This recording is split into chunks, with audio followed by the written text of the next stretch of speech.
Hi, everyone. Welcome to the Fashion Experiment. I'm Dr. Bridget, your professor of all things fashion. And today I'm going to be discussing fashion trends and themes. So I've been doing several videos focused on fashion forecasting and what that's all about, what it entails, and how the fashion industry forecasts trends. So I've completed a couple videos, one on trends and influencing factors. So, what factors do fashion professionals consider when they develop trends? And then I did another video on fashion trend elements, like what are the ingredients to developing a trend. So those are two great videos that you can check out. Today I'm going to discuss fashion trends and themes. Uh, Themes can also be defined as a cultural indicator or your inspiration for a trend. And the theme is also the first part of the trend element. When you're developing a trend to introduce to the public, you start here with themes. So that's what we're going to discuss today. Alrighty, computer. Here we go. So, fashion movement. So, forecasting is related to how a trend, how fashions um, become popular and then move through society. So when we identify a theme, it really comes from the culture, the environment that we live in. And that is why it's the first part, the first component of the element. You have to research, you have to immerse yourself in the environment that we live in, examining consumers in different environments and how factors within the environment impact them. So the factors that I had discussed include historical um, foundations of fashion, like understanding what was before now, what was trending, in each of the decades, what was going on in society, in our culture, and how did that influence fashion. You can also look at other influences like people in the public eye, so celebrities, athletes and musicians, people who we view, a lot of consumers view as fashion leaders, and how their influence on fashion impacts the movement of trends. You can also look at social movements and attitudes and beliefs of people, which is very heavily influencing fashion right now in the 21st century where we exist now. So this is where you begin. So what do you explain? You have to first research again, scan your environment, look at the influencing factors, and then you pinpoint different ideas that you think are driving the decisions of large groups of people. We're going to look at some examples in a minute. Just talking you through it. So first, as a forecaster, you want to identify how the trend began. And all of this is research. I'm going to just keep saying it over and over and over again. It happens through observation and researching and really connecting the dots. And then after you identify it as an issue, an idea that large groups of consumers have identified or been impacted by, then you look at how it moves to see if it builds momentum, because it's not going to become a trend if large groups of people don't gravitate to it. It's either going to become nothing, it's not going to pick up at all, or it's going to become a fad and die right out. All right. So, influencing factors, as I had mentioned, this is where you want to observe. And of course, there are others, but these are the main areas in the environment that we observe. Fashion history to get a perspective, and that is a view of what was relevant in the past, how it impacted consumers in the past, and see if there are any similarities in today, which there will be, because fashion is cyclical and moves in a circle. So one style of dress is popular now, and it will move through society and become obsolete. Something else will take its place and it will come back again. And that is a fact that we accept as truth, a fashion theory, because it has proven itself over and over and over again. Fashion styles come into fashion, in trend, end, and then they move out and come back. All right, fashion history, extremely important to observe for identifying trends. And then, as I said before, individuals in the public eye, because they are fashion leaders, um, they have lots of influence behind them and they can drive trends. And that's why we see celebrities being identified as, like brand ambassadors for different brands because they know the influence that they have. And then social attitudes and movements also drive trends. And you're going to see it in a second. I'm almost there. Just wait with me. All right. So, fashion elements, themes, colors, fabric patterns, styles, and silhouettes. These are the components of a trend. So, when you're developing a trend, you're in the very beginning stages where I'm discussing about research, observations, pinpointing where you think a trend may begin, with what group of consumers, how it's impacting them, and then how you think it will move and grow. You process it through these different elements. Okay, so identify what the theme is or the cultural influence, and then what colors are you associating with it, fabrics, patterns, styles, and silhouettes. And it's a process, it's not random at all. Okay, so when we talk about identifying themes in society and making the observation, it really is about looking at all groups of consumers that exist, how we group individuals based on demographics. So, what's going on, with consumers, males, females, um, and other groups who don't identify by those genders, okay? What's going on with different ethnic groups, people of color, um, immigrants, what's going on with consumers in different socioeconomic categories, all the demographic categories that we can break people up into, even different geographic locations, what's going on the West Coast versus what's going on in the East Coast or the Midwest. It's just scanning your environment, scanning to see what is going on in the world. How is what is happening in the world, what we've all experienced, impacting us in our lives. All right, so that's the starting point. And then this visualization stage, pinpointing the theme, gathering the information is everything I'm just saying. It starts with research and observation. That's where you start. It's very simple. And as you continue to follow and track a specific group of consumers, you will see how their environment impacts the choices that they make. And as I said, I'm building up to show you the example.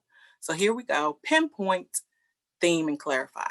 So we're scanning the world, looking at different groups of consumers, looking at their environment, what's going on in their environment. We're going to pinpoint a theme and then clarify. So the theme I've pinpointed here, and this is a real theme that I've taken from WGSN, which is a fashion forecasting company, professional company, and they provide forecasting services for all areas of the fashion industry, even cosmetics, home fashions, and interiors. All right, so here we have the all in macro trend.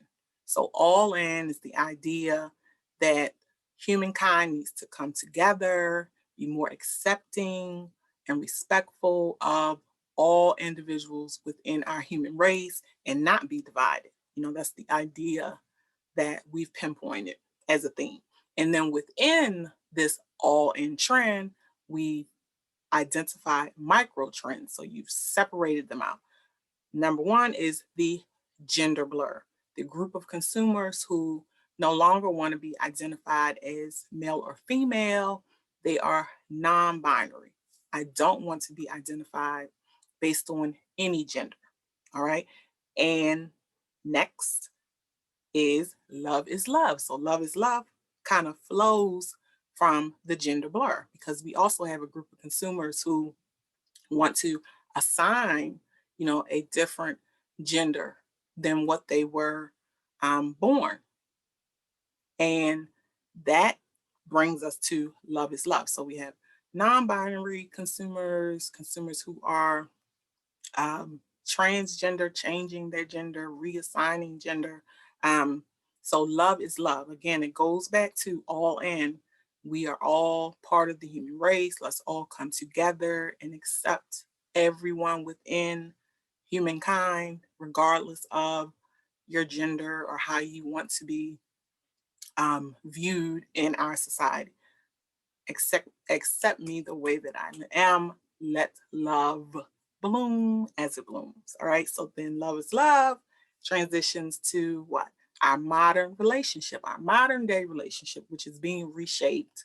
Okay. It's no longer the heterosexual, male, female, male is masculine, females are feminine.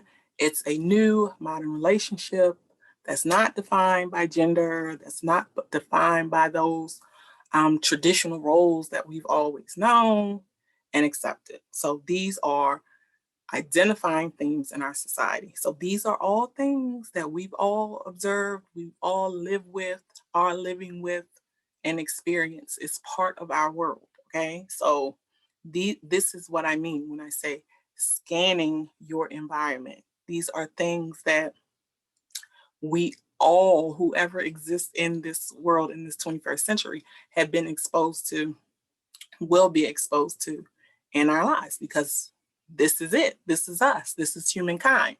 Okay, so how is this a cultural theme that we've identified, something real that exists in our world? How's this now going to translate to a fashion trend? That is the path that we're moving towards because it will. I'm going to show you. So first we have here, and again, all of this research is already completed.